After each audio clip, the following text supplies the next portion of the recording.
நேயர்களுக்கு வணக்கம். இந்த எபிசோட முக்கியமான ஒரு தலைப்பை பற்றி நம்ம பேச போகிறோம். தற்கொலை ஒரு முடிவு அல்ல.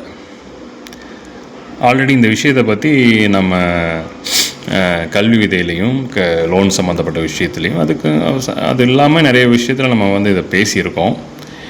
ஏன்னா ஒரு மனித உயிருங்கிறது ரொம்ப முக்கியம். தற்கொலைன்னு தான் சொல்கிறாங்க, தன்னைத்தானே கொலை செய்வது. இது நிறைய கண்ட்ரீஸில் அது சட்டவிரோதமாக இருக்குது. அதாவது சட்டத்துக்கு விரோதமான செயல். அது எந்த நாடுமே அதை ஆதரிக்க மாட்டாங்க.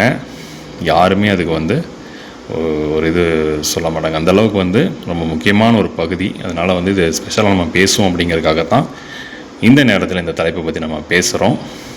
ஸோ வேர்ல்டு ஹெல்த் ஆர்கனைசேஷன் என்ன சொல்கிறாங்கன்னா, ஒவ்வொரு 40 செகண்டுக்கும் ஒரு மனிதன் தற்கொலை முயற்சியில் ஈடுபடுறாங்க அப்படின்னு சொல்கிறாங்க. அது மட்டும் இல்லாமல் உலகளவில் ரெக்கார்ட் பார்த்திங்கன்னா கிட்டத்தட்ட ஒரு வருஷத்துக்கு 7.25 லட்சம் பேர் இறந்து போகிறாங்க. இது ஆக்சிடெண்ட் டெத்தை விட சதவீதம் அதிகம் அப்படின்னு சொல்கிறாங்க. ஸோ பார்த்திங்கன்னா இந்திய அளவிலேயே ஒரு வருஷத்துக்கு கிட்டத்தட்ட 1.25 லட்சம் பேர் இறந்து போகிறாங்க. அப்படின்னா இந்தியா எத்தனாவது இடத்துல இருக்குதுன்னு சொல்லி நீங்களே யோசிச்சு பாருங்கள். தமிழகமும் அதில் விதிவிலக்கல்ல ரொம்ப முன்னாடி தான் இருக்கும். தமிழகமும் கிட்டத்தட்ட 2வது 3வது இடம் நினைக்கிறேன். ஸோ அந்த அளவுக்கு தற்கொலையோட சதவீதங்கள் அதிகமாகிட்டே இருக்குது. கிட்டத்தட்ட 1950 காலத்திலிருந்து இது பர்சன்டேஜாக ஏறிட்டு வந்துட்டுருக்குது. அதுதான் ரொம்ப முக்கியமானது. இப்போ 2023 ரெக்கார்டு இப்போது 28%. அதோட 5% ஏறி 35%, 33% அப்படி தான் காமிக்குது. அந்த மாதிரி இருக்குது. அதனால் தற்கொலைகள் தவிர்க்கப்பட வேண்டும் அப்படிங்கிறது. அது எப்படின்னா, உங்களுக்கான டோல் ஃப்ரீ நம்பர் இருக்குது. அதை நாங்கள் இந்த நிகழ்ச்சி முடியும் போது நாங்கள் சொல்லுவோம். அந்த எண்ணம் நீங்கள் பார்த்து நோட் பண்ணி வச்சுக்கலாம். அதாவது இந்த எண்ணங்கள் வர்றவங்க கண்டிப்பாக உங்களுக்கு உதவி தேவைன்னா நீங்கள் இந்த நம்பர்ஸை நீங்கள் தொடர்பு கொள்ளலாம். கண்டிப்பாக உங்களுக்கு உதவியாக இருக்கும் அப்படிங்கிறத சொல்லிக்கிறோம். ஸோ தற்கொலை பல விதங்கள் பிரச்சனைகளால் உங்களுக்கு வரலாம். குடும்ப தகராறு, கணவன் மனைவிக்குள்ளே இருக்கிற பிரச்சனை, அதுக்கப்புறம் படிப்பு சம்மந்தப்பட்ட பிரச்சனை. அதாவது எக்ஸாம் ஃபியர் சொல்கிறது, நான் தோற்றுருவேன், இல்லாட்டி நான் எக்ஸாம் எழுதினதுக்கப்புறம் தோற்றுருவேங்கிற பயம். அது இல்லாமல் எக்ஸாம் ஃபெயில் ஆகிட்டாங்கன்னா அதுக்கு விபரீதமான முடிவுகள் எடுக்கிறது, கடன் தொல்லை, எனக்கு ஆன்லைன் விளையாட்டுகள் அதிகமாகிடுச்சு அது மூலமாக. ஸோ யாராவது ரொம்ப திட்டாங்க அப்படின்னா அதுக்கெல்லாம் இன்றைக்கி மனசு ஒத்து வர மாட்டேங்குது. ரொம்ப பிடிச்ச டீச்சர்ஸ் திட்டாங்க, என்னோடய ஃபேமிலியில் உள்ளவங்க திட்டாங்க. அதெல்லாம் அவங்க அந்த எண்ணத்துக்கு போகிறதுக்கு இதாக இருக்குது. பார்த்திங்கன்னா சின்ன சின்ன பசங்க கூட இன்றைக்கி அந்த முடிவுகள் எடுக்கிறாங்க. ஸோ அதெல்லாம் வேதனைக்குரிய விஷயம். அது மட்டும் இல்லாமல் யங்ஸ்டர்ஸ் தான் இதில் அதிகமாக பாதிக்கப்பட்டு இறந்து போகிறாங்க. பெண்களும் சரி, ஆண்களும் சரி. ஸோ விதிவிலக்கல்ல அப்படிங்கிற மாதிரி கிட்டத்தட்ட பார்த்திங்கன்னா 15 வயதுலேருந்து ஒரு 30 வயதுக்குள்ளே இருக்கிறவங்க தான் அதிகமாக இதில் பாதிக்கப்பட்டு இறந்து போகிறாங்க.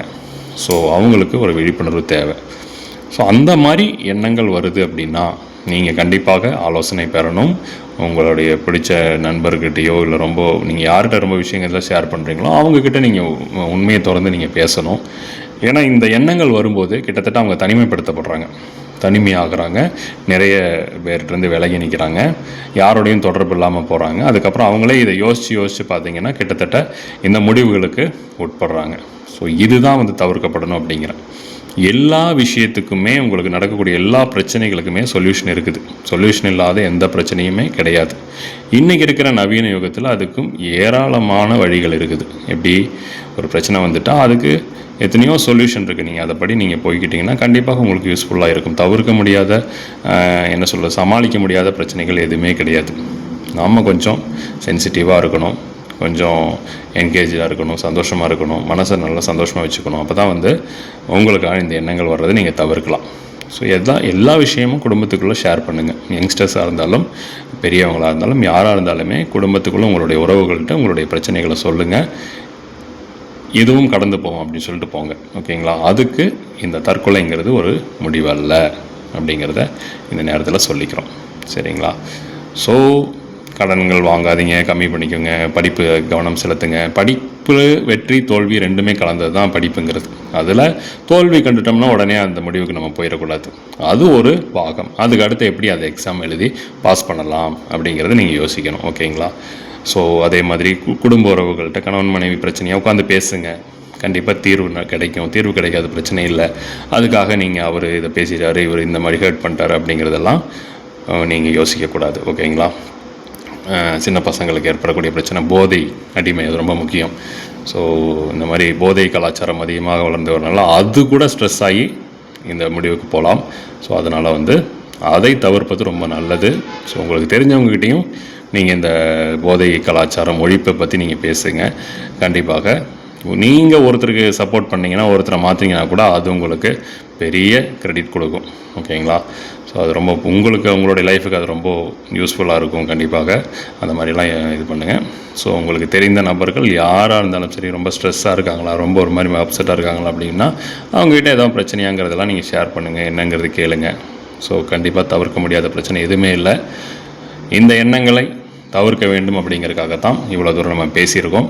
கண்டிப்பாக ஒரு மாற்றம் வரும் அப்படின்னு சொல்லி நம்ம எதிர்பார்க்குறோம். மாற்றத்தை நோக்கி தான் எல்லாமே நகரும். ஸோ தீர்வு இல்லாத பிரச்சனை எதுவுமே கிடையாது.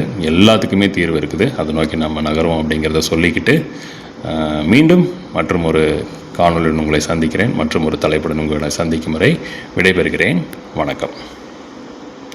நிகழ்ச்சி மறக்காமல் மற்றவங்களுக்கும் ஷேர் பண்ணுங்கள், சப்ஸ்கிரைப் பண்ணுங்கள், உங்கள் ஃப்ரெண்ட்ஸுக்கும் சொல்லுங்கள்.